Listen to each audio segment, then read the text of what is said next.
Right, so now you can do it.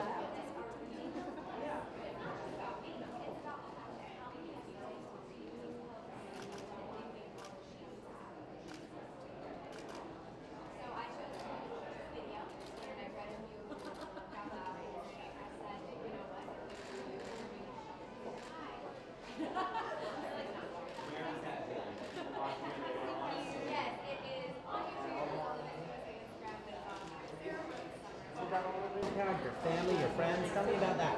Oh my gosh, my mom came to the show. My mom, I literally could hear her as I'm running down the runway. Like, it's just so. Was that you? Yeah. I pulled up because of John. Oh, right. Oh, right. Awesome. Can I?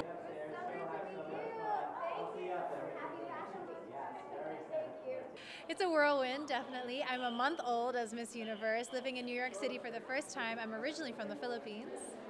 So yeah, it's an amazing new experience. Everything's really fresh, but this is my first New York Fashion Week, so it will definitely be a memorable one for me.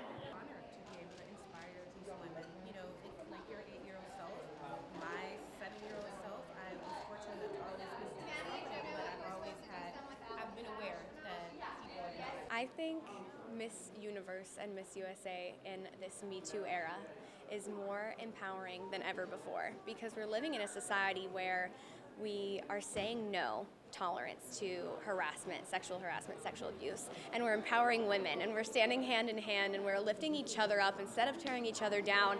And it's silly to even say that, because I would wish that that's how it would always be, but it hasn't always been. And so being Miss USA right now has been liberating. It has been an experience unlike anything I would have ever expected, and it's very empowering, especially at this day and age.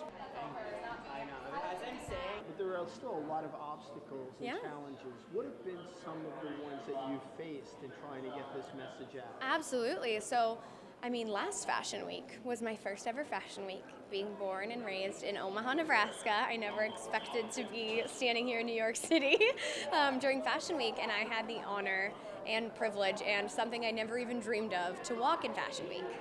In New York Fashion Week, little girl from Nebraska, and it was liberating. I had a blast, and then I went back home to my apartment here in the city, and I opened social media, and horrible comments based on my appearance, saying that I was fat, that I was a shame to the organization. It was all over the Miss USA feed, my feed, and then the designer's feed.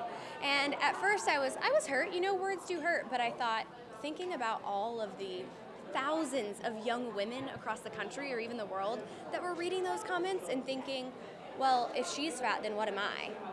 So that's been an obstacle of the year, but I took that, something really negative and something that I would never wish upon myself or anyone else, and I grew from it. I called my manager. I said, I don't want you guys to delete these comments unless, of course, they're threatening. I don't want my family back home to see that. But if it's just negative comments and rude stuff and just truly silly things about how fat I am, keep it up, because I want to respond. So we did a video, and I just spoke from the heart. I said, you know, mental illnesses, we're beating the stigma, but eating disorders are is the #1 fatal mental illness in our country. And if I am being Miss USA body shamed, then what's happening to the rest of the world? So I've just made that statement, and I felt really honored to have the platform to do so on that large scale. Awesome. Can I steal a picture? Can I? Of course.